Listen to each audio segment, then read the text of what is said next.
এই মুহূর্তে আপনারা দেখছেন আপনাদের প্রিয় বাংলা সংবাদ চ্যানেল ডচ বাংলা। আজকের দেশ রাজ্য বিদেশের একাধিক এক্সক্লুসিভ সংবাদ আপনাদের জন্য আমরা বাছাই করে তুলে এনেছি। বিস্তারিত সংবাদগুলি জানবো তার আগে একটা ছোট্ট রিকোয়েস্ট, চ্যানেলটিতে নতুন এসে থাকলে সাবস্ক্রাইব করবেন সংবাদগুলো নিয়মিত দেখবার জন্য। কোন জেলা থেকে সংবাদ দেখছেন কমেন্ট বক্সে লিখে জানাতে ভুলবেন না। বাংলাদেশের প্রাক্তন প্রধানমন্ত্রী শেখ হাসিনার কূটনৈতিক লাল পাসপোর্ট বাতিল ঘোষণা বাংলাদেশ সরকারের।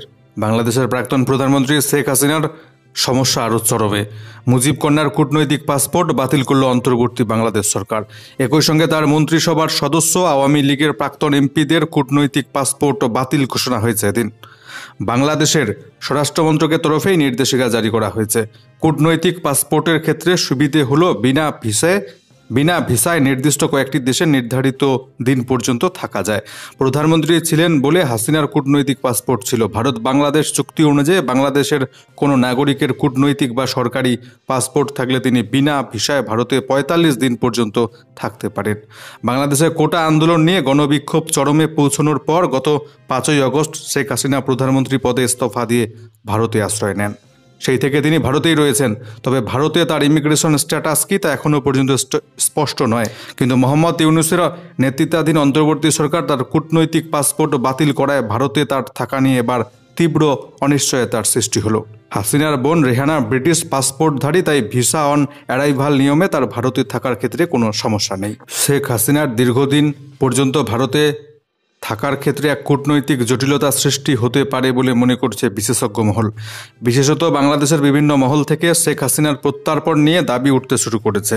বিএনপির সাধারণ সম্পাদক মির্জা ফখরুল ঢাকায় জানিয়েছেন ভারতের উচিত শেখ হাসিনাকে প্রত্যার্পণ করা, কারণ ইতিমধ্যে প্রাক্তন প্রধানমন্ত্রীর বিরুদ্ধে একাধিক অভিযোগ মামলা হয়েছে। বাংলাদেশের আদালতে তার বিচার হবে। মির্জার অভিযোগ, ভারতে থেকেই শেখ হাসিনা বাংলাদেশের বিপ্লবকে দমিয়ে দেবার ষড়যন্ত্র চালাচ্ছেন। তবে বাংলাদেশ সরকারিভাবে শেখ হাসিনাকে প্রত্যার্পণের জন্য এখনও পর্যন্ত কোনো আবেদন করেননি। করলে কি হবে তা সময়ই বলবে। বাংলাদেশের মাটিতে ব্যাপক পেটানো হলো, মারধর করা হলো ভারতের ট্রাক চালকদের। ভারত বাংলাদেশ বৈদেশিক বাণিজ্য পুরোপুরি বন্ধ। বাংলাদেশে পণ্য নিয়ে গিয়ে এবার ব্যাপক মারধর খেলেন ভারতীয় গাড়ি চালকরা। এই অভিযোগে বৃহস্পতিবার কোচবিহারের চ্যাংড়াবান্ধা সীমান্তে ব্যাপক আন্দোলন শুরু করেছে ভারতীয় ট্রাক চালকরা। ফলে ইমিগ্রেশন চেকপোস্ট দিয়ে ভারত বাংলাদেশ বৈদেশিক বাণিজ্য বন্ধ হয়ে গিয়েছে। বাংলাদেশিদের হাতে ভারতীয় ট্রাক চালক নিগ্রহের ঘটনা নিয়ে প্রতিবাদে এদিন উত্তাল হয়ে ওঠে ভারতের চ্যাংড়াবান্ধা সীমান্ত। নিরাপত্তার দাবিতে বৃহস্পতিবার দুপুর 12টা থেকে ভারতীয় ট্রাক চালকরা এই আন্দোলন শুরু করেছে। দোষীদের শাস্তির দাবি তুলেছেন তারা। ভারতীয় ট্রাক চালকদের অভিযোগ, বুধবার পণ্য নিয়ে অন্যান্যদের সঙ্গে ওপারে প্রবেশ করে বিপ্লব মোহাম্মদ নামে মেখলিগঞ্জের এক ট্রাক চালক। সেখানে জলের ব্যবহার নিয়ে বচসা শুরু হয়। তিনি এবং তার সঙ্গে থাকা আরও এক ট্রাক চালককে ব্যাপক পেটানো হয় বাংলাদেশে। চ্যাংড়াবান্ধা সীমান্তে দাঁড়িয়ে বৃহস্পতিবার বিপ্লব মোহাম্মদ বলেন তাদের মারধর করা হয়েছে প্রচুর পরিমাণে। জামা কাপড় ছিঁড়ে দেওয়া হয়েছে। ওপারে ট্রাক নিয়ে যাওয়ার পর টার্মিনাস চত্বরে স্নানের জল ব্যবহার নিয়ে প্রথমে বচসা বাঁধে, তারপর সেটা মারপিটের চেহারা নেয়। এই ঘটনার সুরাহা না হওয়া পর্যন্ত ট্রাক চালকরা বাংলাদেশে প্রবেশ করবেন না বলে সাফ জানিয়ে দিয়েছেন। ভয়াবহ বন্যার কবলে বাংলাদেশ। ভারতের জলে ডুবছে বাংলাদেশ। চক্রান্ত করে বাঁধের গেট খুলে দিয়েছে ভারত, এমনটাই অভিযোগ বাংলাদেশের। পড়শি দেশের বন্যা নিয়ে অবশেষে মুখ খুলল ভারত সরকার। ভয়াবহ বন্যার কবলে বাংলাদেশের পূর্বাঞ্চল প্লাবিত, গ্রামের পর গ্রাম। বাংলাদেশের অভিযোগ, এই পরিস্থিতির জন্য ভারতও দায়ী। ত্রিপুরার ডম্বুর জলবিদ্যুৎ কেন্দ্রের বাঁধ খুলে দেওয়ার কারণেই নাকি ভয়াবহ বন্যা দেখা দিয়েছে বাংলাদেশের পূর্বের জেলাগুলিতে। ভারতের জলেই কি ভাসছে আসলে বাংলাদেশ? ঘটনা কি? জবাব দিল অবশেষে নয়াদিল্লি। বন্যা পরিস্থিতির ক্রমশ অবনতি ঘটছে বাংলাদেশে, যা নিয়ে বিভিন্ন সংবাদ মাধ্যমে ভারতের দিকে আঙ্গুল তুলে প্রতিবাদ জানাচ্ছেন বাংলাদেশিরা। এই প্রেক্ষিতে বৃহস্পতিবার বিবৃতি দিয়ে ভারতের বিদেশ মন্ত্রক স্পষ্ট জানিয়ে দিয়েছে, ভারতের ত্রিপুরা রাজ্যের ত্রিপুরার ডম্বুর জলবিদ্যুৎ কেন্দ্রের বাঁধ খুলে দেওয়ায় বাংলাদেশে বন্যা হচ্ছে। সেদেশে এমন খবর ছড়িয়ে পড়ায় ভারত সরকার প্রবল উদ্বিগ্ন, যা একেবারেই সঠিক নয়। গত কয়েকদিন ধরে ভারত এবং বাংলাদেশের বহু জায়গায় প্রবল ভারী বৃষ্টি হচ্ছে। দুদেশের মধ্য দিয়ে প্রবাহিত গোমতী নদী সংলগ্ন এলাকায় গত কয়েকদিন ধরে এই বছরের সব থেকে বেশি বৃষ্টিপাত হয়েছে। সেই কারণেই ভারতের ত্রিপুরা রাজ্যে ভয়াবহ বন্যা এবং বাংলাদেশেরও পূর্বের জেলাগুলিতে ভয়াবহ বন্যা সৃষ্টি হয়েছে বলে স্পষ্ট জানিয়ে দিল ভারত। প্রসঙ্গত ভারী বৃষ্টির জেরে ভারতের ত্রিপুরাতেও ব্যাপক বন্যা পরিস্থিতি তৈরি হয়েছে। ইতিমধ্যে 14 জনের মৃত্যু সংবাদ পাওয়া যাচ্ছে। সেখান থেকে প্রায় 34,000 মানুষকে নিরাপদ আশ্রয়ে সরিয়ে নিয়ে যাওয়া হয়েছে। প্রসঙ্গত বুধবার বাংলাদেশের বন্যা নিয়ে ভারতের বিরুদ্ধে প্রতিবাদ দেখান রাজশাহী এবং বরিশাল এবং সিলেটের শাহজালাল বিজ্ঞান প্রযুক্তি বিশ্ববিদ্যালয়ের শিক্ষার্থীরা। তাদের গলায় নানা ভারত বিরোধী স্লোগান শোনা যায়। প্রতিবাদ মিছিলে এক পড়ুয়া বলেন, বর্ষার সময় তারা বাঁধ খুলে দিয়ে আমাদের ডুবিয়ে মারে। এই ষড়যন্ত্র বন্ধ করতে হবে ভারতকে। আমরা এক্ষেত্রে জাতিসংঘের হস্তক্ষেপ চাইছি। এছাড়াও বাংলাদেশের একটি সংগঠন এদিন বাংলাদেশে থাকা ভারতের হাই কমিশনার ঘেরাও করেন বলে অভিযোগ। তবে ভারতের হাই কমিশনারের সঙ্গে বৈঠকের পর বাংলাদেশের বর্তমান অন্তর্বর্তী সরকারের প্রধান নোবেলজয়ী ডক্টর মোহাম্মদ ইউনূস জানিয়ে দিলেন, বন্যা নিয়ে যা প্রচার হচ্ছে ভারতের বিরুদ্ধে বাংলাদেশ জুড়ে তা অত্যন্ত দুঃখজনক। বন্যা নিয়ে বাংলাদেশের সামাজিক মাধ্যমে যে প্রচার চলছে তা দুঃখজনক বললেন বাংলাদেশের অন্তর্বর্তী সরকারের প্রধান নোবেলজয়ী অর্থনীতিবিদ। তার সঙ্গে দেখা করলেন ভারতের হাই কমিশনার প্রণব ভার্মা। ঢাকায় রাষ্ট্রীয় অতিথি ভবন যমুনায় তাদের সাক্ষাৎ হয় বৃহস্পতিবার।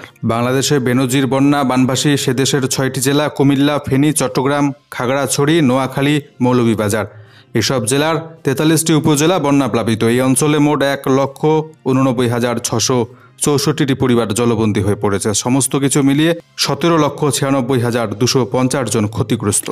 ভারতের বিদেশ মন্ত্রকের তরফে জানানো হয়েছে, গোমতী নদী থেকে জল ছাড়ার জন্য বাংলাদেশের এই বন্যা হয়নি। এর অর্থ ভারত এজন্য কোনোভাবেই দায়ী নয়। এটা যুদ্ধের সময় নয়, পোল্যান্ডের মাটিতে পা রেখে গোটা বিশ্ববাসীকে বার্তা ভারতের প্রধানমন্ত্রী নরেন্দ্র মোদীর। পোল্যান্ড সফরে ভারতের প্রধানমন্ত্রী নরেন্দ্র মোদী এর আগে মোরারজি দেশাই প্রধানমন্ত্রী থাকাকালীন পোল্যান্ড সফরে গিয়েছিলেন। তার দীর্ঘ 45 বছর পর ভারতের কোনো প্রধানমন্ত্রী পোল্যান্ডের মাটিতে পা রাখলেন, আর সেখানে গিয়ে অনাবাসী ভারতীয়দের সঙ্গে কথা বললেন প্রধানমন্ত্রী মোদী। পোল্যান্ড পৌঁছে প্রথমে ওয়ারশোতে শ্রদ্ধা জ্ঞাপন করেন নওয়ারগড়ের মহারাজা জাম সাহেবের স্মৃতিসৌধতে। কথা বলেন মহারাজার পরিবারের সঙ্গে। তারপরে অনাবাসী ভারতীয়দের সঙ্গে কথা বলতে গিয়ে নরেন্দ্র মোদী বলেন, ভারত স্থায়ী শান্তির পক্ষে। আমাদের অবস্থান খুব স্পষ্ট, এটা যুদ্ধের সময় নয়। মানবতাকে চ্যালেঞ্জ জানায় এমন প্রতিবন্ধকতার সঙ্গে লড়াই করার সময় এখন। তাই ভারত কূটনীতি এবং আলোচনাতেই বিশ্বাস করে। বহু দশক ধরে ভারতের নীতি ছিল সমস্ত দেশের সঙ্গে দূরত্ব বজায় রাখা, কিন্তু এখন পরিস্থিতি বদলে গিয়েছে। আজ ভারতের নীতি হলো সমস্ত দেশের সঙ্গে সুসম্পর্ক বজায় রাখা। আজকের ভারত সকলের সঙ্গে যোগাযোগ রাখতে চায়, সকলের সঙ্গে পা মিলিয়ে চলে, সবার ভালো হোক এমন কথা ভাবে ভারত। তাই আজ ভারতকে বিশ্ববন্ধু হিসেবে সম্মান জানানো হয় গোটা বিশ্বে।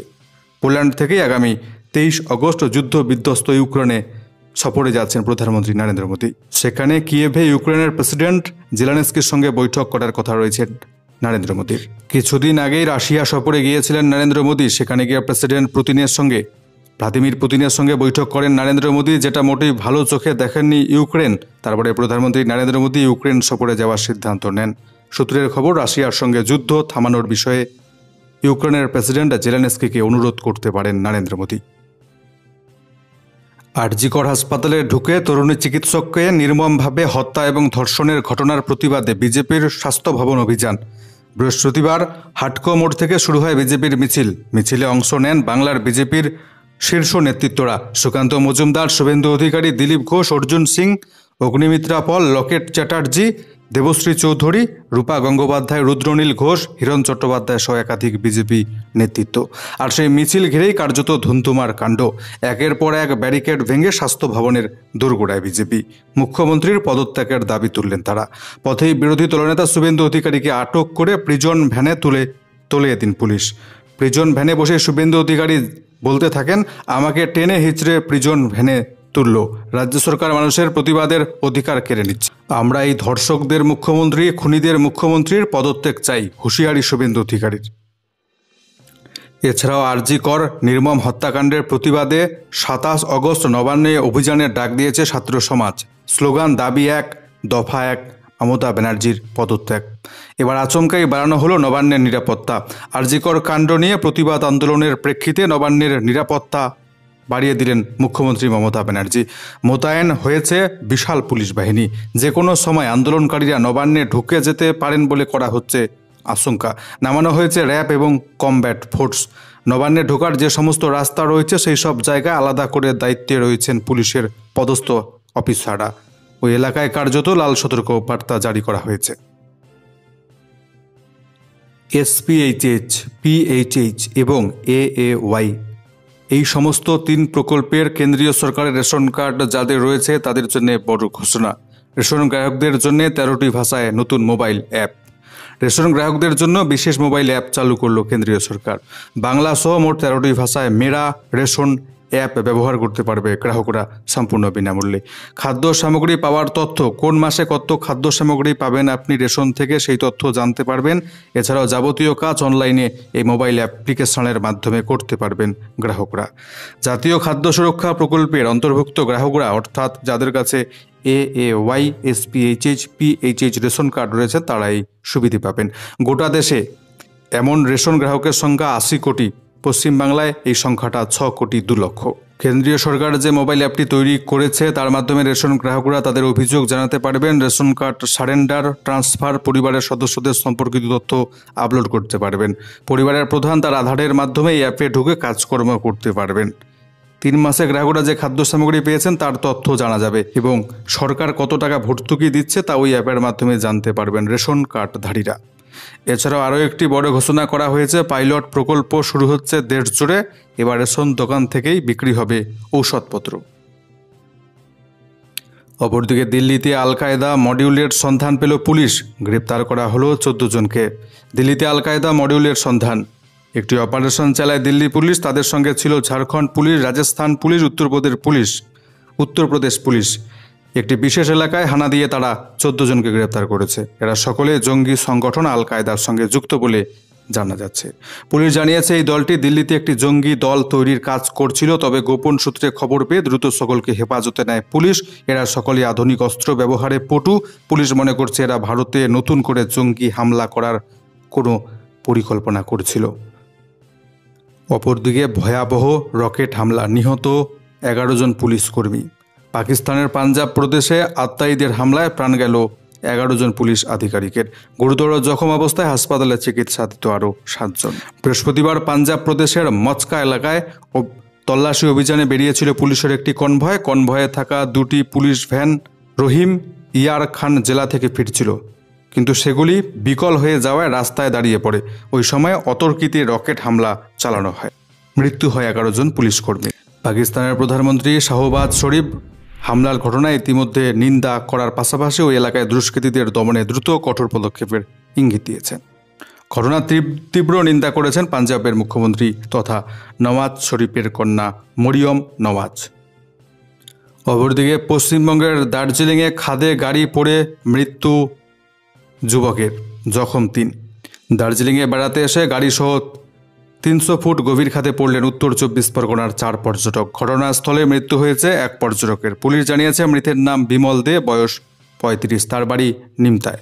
বৃহস্পতিবার দুপুর 2:30 নাগাদ দুর্ঘটনাটি ঘটে দার্জিলিংয়ের তাকভোর এলাকায়। গুরুতর জখম শুভঙ্কর মণ্ডল, বিশ্বজিৎ পোদ্দার এবং চিরঞ্জীব দাসকে উদ্ধার করে হাসপাতালে ভর্তি করা হয়েছে।